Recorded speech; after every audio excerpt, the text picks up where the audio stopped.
Pat, what's going on back there, buddy?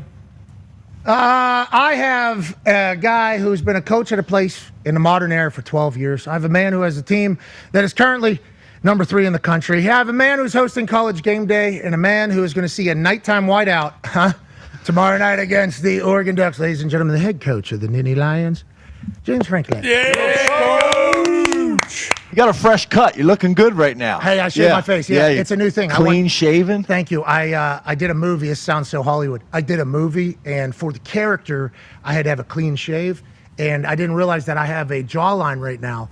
I'm Irish, coach, so when I get a little fat, that thing goes right here. So normally we put that beard on to cover it. Looking good, man. Thank you. So this will only probably last 2-3 more weeks. I'm getting less discipline as the weeks go on in football. You know what I mean? Let's talk about your team. Yes, sir. Okay, so the conversation around your squad, I don't know if you know this or not because you stay isolated. I asked him if he knew what was going on in the Ryder Cup. He said he did not know what was going on in the Ryder Cup. Coach, I broke the news. It's not, It's bad. It's not great for Come on, America. Yes. We need you. Yes, we do. Come on. Yes, I don't know anything about golf, but it's time to go. Okay, I appreciate that. Speaking of time to go, everybody's talking about how first couple weeks of the season, obviously not the greatest competition. So this is the first time we're going to get a chance to see your team. Yep. Do you feel like that as well? Like, are you still wondering what exactly this year's team is? Is tomorrow one of those big tests, or how have you kind of judged your team thus far? Yeah, I think with everybody, right, whether it's in the NFL, whether it's college, you're waiting for that first big opponent that people describe where both are going to be tested and how you're going to handle that. So we got a ton of respect for the first 3 teams that we've played, but obviously this is different. This is the number 6 team in the country coming into our place, ton of talent, ton of weapons, a lot of success. We obviously played them last year as well. So this is our first true test. I think that's fair. Okay, so when you see this team, obviously we know Oregon. Yep. And we know of a tight end, and we know what Dan Lanning's teams are like. Quarterback, though, with them, with this environment, what are you expecting from them on the offensive side of the ball with quarterback Dante? Yep. And what are you expecting from like this environment from your team and from their team? Yeah. I love Dante. We recruited him out of Detroit, out of high school, 5-star, number 1 quarterback in the country. And I've been super impressed with his path, right? In today's college football, he goes to UCLA, starts 3 or 4 games as a true freshman, chooses to go to Oregon and sit behind a guy for a year. Very few guys are making that type of choice at that level of quarterback. And now, obviously, he's playing at a high level. Year 3, he's got tremendous talent around him. Number 1, the wide receiver is a problem. The tight end, number 18, is a problem. They've had our attention all week long. But it's not just them. They got 2 really good running backs as well. They got a massive offensive line in front of them. So they've put a ton of good stuff on tape, a lot of challenges. He's been able to retain his coordinators and his staff. So this is going to be a real challenge for us. And the environment. I mean, talk about it. Because so this is an interesting thing. I feel like I've experienced a lot of things. One of the things that I would like to experience is a night whiteout game. Like, just because growing up in Pittsburgh, obviously, and having a lot of friends that are Penn State cult members, and just so you know, if I was here, you would have been here. I wouldn't have let you leave the state. It's a huge mistake. I won the kicking camp on these grounds. I've heard the story. Yeah, I mean, I dominated this thing too. I mean, it was. You got any eligibility left? No. I mean, maybe they're making new rules. I might actually. I get 5 years, right? AJ, I think you do too. We'll take AJ too. If this could be a package deal with AJ and you, let's do it. We could, but let's talk about this environment. Yeah, AJ, did you play in this ever? Oh yeah, I got beat. I lost a whiteout for sure. It's a raucous environment. It's an unbelievable experience to play in that for sure. What are your thoughts on nighttime? I know it's a conversation, but it is real. Like, Ohio State has the same conversation about their big games being at noon every single time. It's just a different environment when folks have all day to get tuned up, or just lights always make things feel bigger. Correct. And listen, Fox has done a phenomenal job. You got to give them credit. They've done an incredible job with the 12 o'clock games. But the night games are different. We got RVs been coming in since Wednesday. There's already thousands of them out there already, ready to go. They got all day long to watch college football, to get lathered up, to get ready to go. And then obviously the first whiteout ever with 2 top 6 teams. So we've been doing this for 18 years, and it's the first time that this has happened. So everything that you want is here. AJ, we got some history, brother. What's your question for Coach? Coach, your quarterback, Drew Allar, obviously, I think he's going to come on the show here a little bit later and talk to us. But what's it like having a guy with that much, that many reps, that many big-time situations where he's been in? He's played in the brightest lights. Like, what does that do for your confidence, not only your coaching staff, but also the rest of your team? Well, I think the other thing is you got to live that position. And this guy lives it. He's in the building at 6 o'clock. He's asking all the right questions. He's holding his teammates accountable. He's what's right about college football, and I think he's got a very, very bright future. So experience counts, specifically at that position. He's been in these big games. He's been in these big moments.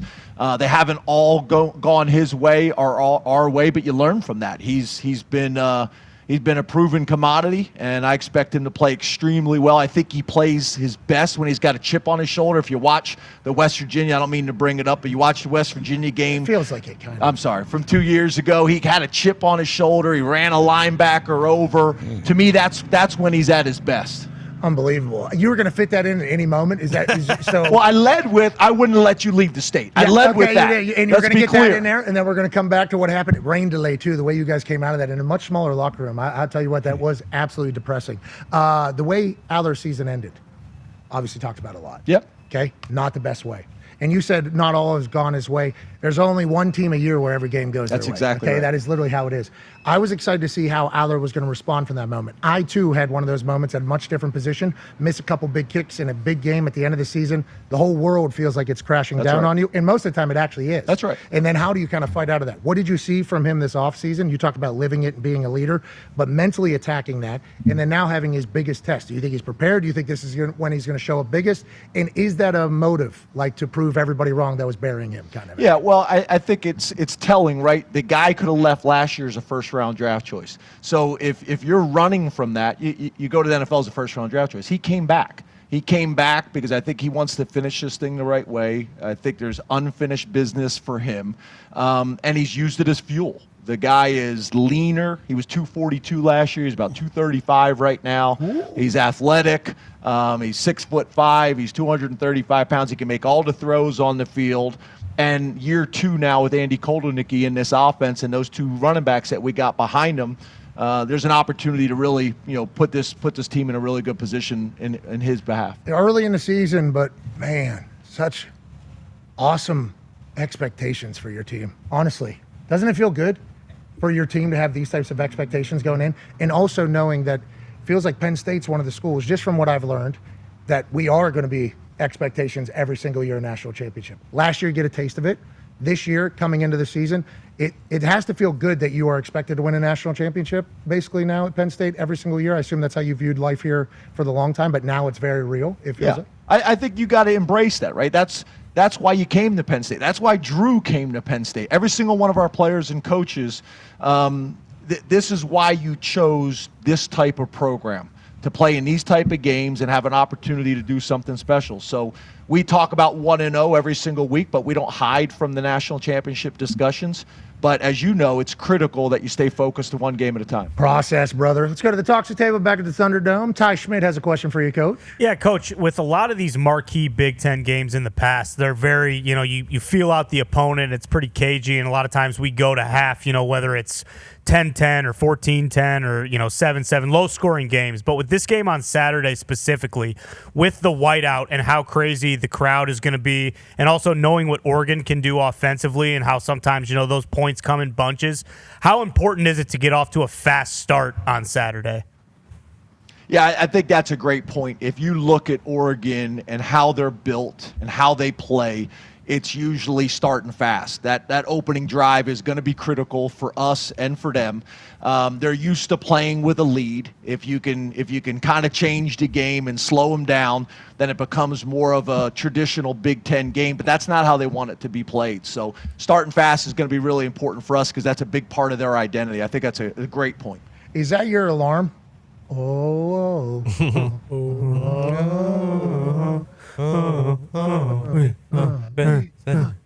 Kind of a banger, dude. There's no doubt. I'm not a big alarm guy. We don't have an alarm? No, I just kind of wake up What every time? usually around 5. Yeah, usually around 5. I'm usually in the office for 5:45, 6. Are you a coffee immediately upon waking up, or are you a natural as soon as you wake up? Wow. what I can just started conquer? drinking coffee like 4 to 5 years ago, and they were like ice cream sundaes. Now it's black. That's maturity. That's maturity. Yeah, it's maturity, I guess. I hate it. I hate the black coffee. So I'll put 2 Splendas in there. Now, I think Splenda's terrible for you. I don't know. I don't want Splenda to say, I don't know, but I know that I was You're not getting an NIL deal with I Splenda. know. I use it every day. And then that's why I went to Australia. They have like a lot of rules on their foods. Splenda nowhere to be found. So I Nowhere was to be like, found. oh no. What are we going to do? What am I? No, but also, what have I been to? This whole, it was like one of those conversations. I just recently became a coffee guy too. The Nespresso machine, do you have that? No, we have some machines over there that are phenomenal that I just kind of go. But I only drink it. We don't have coffee at home. We don't have machines. I only drink it at work. Put one right on your desk. I'm looking at his office. This is going to get a shot. I don't know who's that guy in the back there. Who's that? That's my boy. What's his name? JJ. JJ. My roommate at Washington State. Really? That's my roommate at Washington State. Yeah. JJ, that a baby. Yeah, what up? What up? Yeah. All right, we appreciate. That's my guy. AP Tone has a question for you, Coach. Yeah, Coach, I do. Obviously, big offseason news, bringing Jim Knowles in as your new defensive coordinator after Tom Allen goes to Clemson. Obviously, he was with the national champion Ohio State team last year. He played Oregon twice, looked really good against them in the playoffs. How big is it bringing him over? How's that been? And how nice is it having him face them twice last season? Well, first of all, I love the USA hat you're rocking there. You're looking Coach. sharp. Ryder Cup. Ryder Cup. Remember. Ryder Cup. Got to bring it back. Thank you. Hiring Jim Knowles was obviously a big one for us. A guy that's won a national championship. We got Stan Drayton on our staff as well that also won a national championship. And obviously what he's been able to do defensively. If you look at the last 2 years, Jim's defenses have been as good as anybody. And, being able to do what he was able to do against Oregon.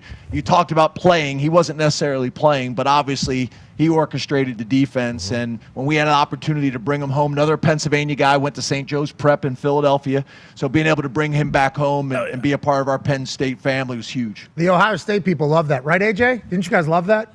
Yeah, we got Matty Patricia right now. Everyone won. Everybody's a winner in this situation. Matty's doing a great job. Yeah, he's doing a great job. Yeah. Okay, for you, how much are you scouting? Like, Big Ten games, obviously very important. This is a huge building. I don't know how many people are working here for Penn State football, but much like everywhere else that is fully invested in sports right now, big operation. What do you have? How many people do you have working in like scouting department almost? How many people do you have like future team research or recon? Like what is all in here? This is a beautiful facility, by the way. Yeah. And thank you for the hospitality. But how many people are kind of under this roof, kind of operating every day? Yeah, we have about 70. But then there's obviously a ton of interns, student interns as well, that do a phenomenal job for us. So it's a big operation, whether it's sports science, whether it's recruiting. We don't really break it up like kind of the NFL in terms of recruiting and then, player personnel where you're evaluating other staffs. We kind of do it all within one roof. We got about 10 people working in recruiting, and they do a phenomenal job for us. A GM, Andy Frank, who's got an engineering degree from Princeton, which makes sense to work in football, right? Of course. Yeah, it makes total sense. I think I'd like a Princeton engineer working with me as opposed to working against me. That's right. think. That's fair. I don't know if I'd ever think I'd work with a Princeton. You're working with a Princeton engineer. Yeah. He's our GM. Does a phenomenal job. Look at you, football guy. Football guy. Working with engineers. It's a full business. It's a full operation. It's a full operation. And Penn State is operating at a very high level. I saw that you had Coach Katie, I believe, from the women's volleyball team, national champion, on your show last night. And then Conman back at the toxic table. Their our hockey team fully invested here as well. Kind of the state of the sports here, Connor, is what he wants to ask you about, Coach. Yeah, Coach, how awesome was it, when you see a Gavin McKenna and you see Pat Kraft come out and, they're doing the stadium and they're spending money not just on football, but all the other sports as well. How motivating is that for you to just continue to get better? And how excited are you to work with Pat Kraft and not have to ask for anything and more so tell him, like, no, it's okay. We don't need a new $10 million workout facility at this exact moment. Yeah, I'm not saying no to anything, to be honest with you. That's not happening. But yeah, Pat's been phenomenal. And I think you guys understand this, but But having an AD who played football in the Big Ten, who's waking up every single morning wanting to win a national championship, you feel like he's in the foxhole with you. That alignment in leadership from the head coach to the AD to the president of university to the chair of the board, it's critical. And I know you guys just kind of went through this at West Virginia with bringing coach back. Yes. That alignment is critical, and we're in that position right now, and that's why you see a lot of these decisions being made. A lot more yeses in the offseason than we used to get, and they add up, just like the little no's used to add up too. In the modern world, those yeses matter more than anything, I think. And it sounds like what you guys are doing here with sports. And Pat Kraft, middle linebacker for Indiana, by the way. Neck roll. Dog. Neck roll. And you look at him, he looks like one, too. We're talking blockhead, like a square That's head. back when you could take dudes' heads off, too. That's like, that era. Yeah, Yes. yeah. Neck Yeah. roll, running down on kickoff. You're going to see him. He'll be on the sideline. And sometimes I'm a little worried about him more than what's going on in the field. He's going to come out and get on the field and get a No, flag. you need to worry about the players, coach, not him. I know, but watch him. Watch him on the sideline. Watch him at wrestling. Like, I think he thinks he's going to go on the mat with Kale. Like, I forgot you guys have 100 national champions in wrestling. Yeah. Yeah, they just don't lose. Pat, remember Kale went undefeated his entire career. Look at Pat. Look he at is. the neck roll. That's when you wore shoulder pads. That's the athletic director for Penn State. That's what I'm talking about. Remember Every him at the sport is Orange gonna be as Bowl? good as- Pat, you pointed him out at the Orange Bowl when we were on the sideline against Notre Dame, and he was basically forearm shivering guys up and down the sideline before the game started. Yeah, motivating. frothing. Yeah. He's a psycho. And we got LaVar Arrington as the guest picker. Yeah. I think he was on the sideline down there Yes. as well. And wasn't he? his son's with us. We signed his son this year, LaVar Jr. Smart play. Yeah, and you should see him. Stud. Jumping. Yeah, stud. We got the whole thing. Mammal, I believe, Yeah. is the way that That's right, that's right. that the Arrington family is described, and that's the highest level. LaVar Arrington. And I think we're going to show some highlights. And his son's wearing 11 for us, too. Been a lot of pretty good 11s. It's a big number there. Yeah. Micah Parsons. Hold on, we got a stat about you. Yeah. We got a stat about you being an NFL factory. Great one. Penn State, first-round draft picks, last 5 drafts, 2021 through 2025. 2021, I don't want to say his name wrong. Odafe Owe. Okay, he won 31st. Micah Parsons then won 12th in 2021 Not as bad. well. Jahan Dotson, 16th in 2022. Chop Robinson in 2024 won 21st. Olu Fashanu There you go. won 11th in 2024. Then obviously Tyler Warren goes 14th to the Colts. We're winning. This season. How happy are Thank you about thank that right now? Thank you. You're welcome. Yeah, You're thank welcome. you for that. And we saw him hit his head. What was that in Notre Notre Dame. Yep. Orange Bowl. Notre Dame. Yeah. He hits his head on the sideline. We were down on the field, calling It it. don't matter. He got right back up. Yeah, old school. You see the flow he's got going on. He's a and Sasquatch. And I'm not going to bring it up, but another team took another tight end in front. Somebody took another tight end in front of that guy. Well, you can say it. It was Like, the what are we Bears, doing? Thank coach. God. The Bears. I'm not going to say it. Thank God they did. Okay. And then obviously Abdul Carter went number 3 overall. You've become a NFL factory, which I think Coach Saban talks about a lot in building up trust with high schoolers and families whenever you're selling them on the vision. Hey, everybody wants to make it to the NFL. We have proven we can do that. I think you have that box checked. You obviously have support and alignment from the entire organization. And obviously this place is going to be electrifying with their fans. Feels like you guys got it all up here. I appreciate the hell out of your hospitality, and thank you for welcoming us in here. Appreciate you. And I hope to see you on the sideline at the whiteout. Okay. Come on, you got experience. What do we wear? You got though? experience. What's the costume? What do you guys wear during the game? We got The coaches or the players? Coaches. Coaches, we're going to contrast. So we're just being our normal. Hey, deal. Oregon's trying to steal the whiteout. They're wearing the white jerseys. Is that normal? Yeah, they're the away team, so they always win. Is that how it always is? with Yeah, the yeah. whiteout? So everybody wants us to wear white with the white out, but the reality is you want the contrast. So you got the black sky, you got the white crowd, and then you got the blue contrasting uniforms in front of them. It's great for the quarterbacks too. The white would just blend it all in. Oh, so this is actually potentially a little bit of an advantage. Yeah. Oh, Should yeah. they investigate the whiteout? I hope not. Not before tomorrow, at least. I appreciate you, Thanks, Coach. man. I Good luck, appreciate and you. thank you for the time. Boys, back to you as Coach James Franklin literally opens his office door right here behind Gumpy to go say what's up to JJ. My God. Attaboy, JJ. JJ. Awesome. JJ. Yeah, JJ right JJ. behind Coach Gump right there. That's awesome to see. You want this, you got that. No way, watch them walk right past you. Run fast while you have the chance.